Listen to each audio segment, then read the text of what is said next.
কথা বলতে বলতে আমি আমাদের কাউন্টারের সামনে চলে এসেছি এখন। আসসালামু আলাইকুম বন্ধুরা। আজকে আমি আপনাদের মাঝে আরেকটি নতুন ভিডিও নিয়ে আসলাম। তো এই ভিডিওটি আমি আজকে আমার কর্মস্থল থেকে ছুটি পেয়েছি। ছুটি পাওয়ার পরে আমরা এখন গ্রামের বাড়িতে যাব। তো এই ভিডিওটি আমি আজকে আপনাদের মাঝে উপস্থাপন করব। আমার সাথে আছে জামাল ভাই। তো আমরা গাড়ির সামনে আছি, আমরা এই দুজনে একসাথেই যাব। আমরা এই গাড়িতে চলে যাব। গাড়িটি আমাদের পাশেই দেখতেছেন দাঁড়ায় রয়েছে। তো সবাই আমাদের জন্য দোয়া করবেন যেন আমরা সঠিকভাবে ঠিকঠাক মতন যাইতে পারি। তো সবাই ভিডিওটি অবশ্যই দেখবেন। আসসালামু আলাইকুম, ধন্যবাদ সবাইকে। অনেক দিন পর ছুটি পেলাম, তাই এখন আমি হালকা পাতলা কিছু কেনাকাটা করলাম।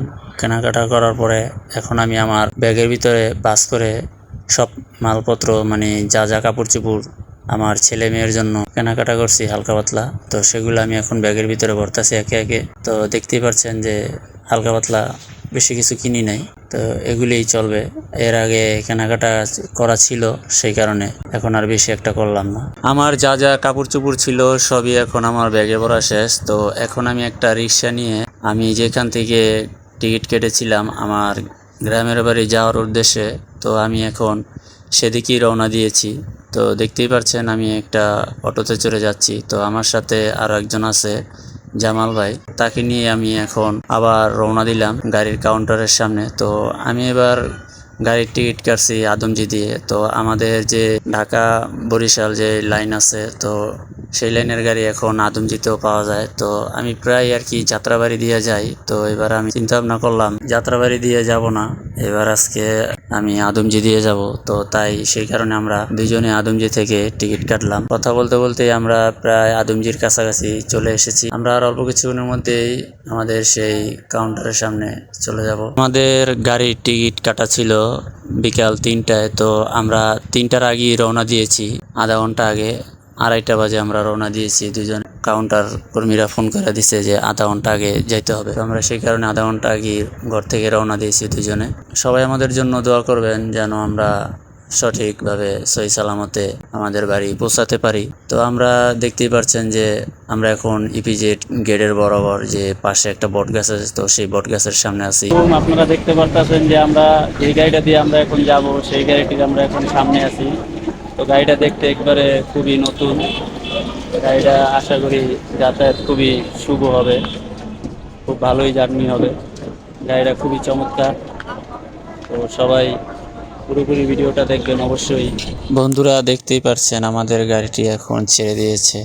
আমরা এখন কদমতলী পুলের পিছনে যে নতুন একটি রাস্তা হয়েছে, আমাদের গাড়ি এখন সেই নতুন রাস্তা দিয়েই একদম অনেক দূর পর্যন্ত এই রাস্তাটি করা হয়েছে, রেল লাইন পর্যন্ত। তো আমরা এখন আমাদের গাড়িটি দ্রুত গতিতে এখন সেই দিকে রওনা দিয়েছে। তো এই রাস্তাটি হওয়াতে অনেক উপকার হয়েছে মানুষের, খুব সহজেই তারা অনেকটা পথ যেতে পারে। একদম নতুন রাস্তা এই রাস্তাটি বলতে গেলে। দেখতেই পাচ্ছেন যে কত সুন্দর। আসার পথে মনে হয়েছিল হয়তো গাড়িটা কিরকম জানি হবে, তো না, আল্লাহর রহমতে আমরা যেই গাড়িটা আমরা আর কি টিকিট কেটেছি, গাড়িটা একেবারে নিউ গাড়ি। তো গাড়িটার বেশ গতি আছে, দেখা যায় অনেক সুন্দর গাড়িটা। তো এই কোম্পানির গাড়িতে এর আগে কখনো উঠিনি, এবারে উঠলাম। এখানে আপনি এই রাস্তাটার বেশিরভাগই দেখতে পারবেন যে তেলের গাড়ি। তো এর আশেপাশে অনেক তেলের ডিপো আছে। এই রাস্তায় বেশিরভাগই তেলের গাড়ি আর কি চলাচল করে বেশি, আর এলাকার স্থানীয় গাড়িগুলা বেশি আর কি যাতায়াত করে। এই পারছেন যে রাস্তার দুই পাশে সারিবদ্ধভাবে সব তেলের গাড়ি এখানে দাঁড়িয়ে আছে। তো এগুলো তেল এখান থেকে ডিপো থেকে তেল ভরে সারা বাংলাদেশের আনাচে কানাচে এখান থেকে নিয়ে যায়। তো এখানে যে ডিপোটা সেটা হলো পদ্মা ডিপো। এই পদ্মা অয়েল যত দেখবেন, তো এখান থেকেই সব তারা নিয়ে যায়। এই তেলগুলো সারা বাংলাদেশে এই গাড়ি আনাচে কানাচে যত তেলের পাম্প আছে সেখানে নিয়ে যায়। রাস্তার দুই পাশে দেখতেই পাচ্ছেন যে কত বিশাল বড় একটি গরুর হাট মিলেছে। আমরা যেই সময়টা রওনা দিয়েছি এটি হলো কুরবানির ঈদের আগের 2 দিন আগে। তো এই সময়ে এখানে প্রতি বছরই গরুর হাট বসে, তো এবারও বসেছে। তো আমাদের জন্য সবাই দোয়া করবেন আমরা যেন সহি সালামতে বাড়ি পৌঁছাতে পারি। আর এখনও যারা আমার ফেসবুক প্রোফাইলটিকে ফলো করেননি অবশ্যই ফলো করে দিবেন। আর ভিডিওটি কেমন হয়েছে অবশ্যই কমেন্ট করে জানাবেন। যদি কোনো সমস্যা হয়ে থাকে সেটিও আপনারা কমেন্ট করে জানাতে পারেন। আশা করি সবাই ভিডিওটি কন্টিনিউ দেখবেন এবং বেশি বেশি করে শেয়ার করে দিবেন। আর এখনও যারা ফলো করেননি অবশ্যই ফলো করে দিবেন। ধন্যবাদ সবাইকে আমার ভিডিওটি দেখার জন্য। এভাবে ভিডিও করলে অনেক ভিডিও লম্বা হয়ে যায়, তো সেই কারণে আজ এই পর্যন্তই ভিডিওটি এখানেই সমাপ্তি করলাম। এবং আমি আপনাদের জন্য আমাদের এই গ্রামের বাড়ি যাওয়ার উদ্দেশ্যে ব্লগ ভিডিওগুলি তৈরি করেছি।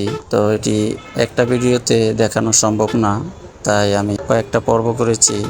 আপনারা সিরিয়ালে সবকটি পর্বই দেখতে পারবেন।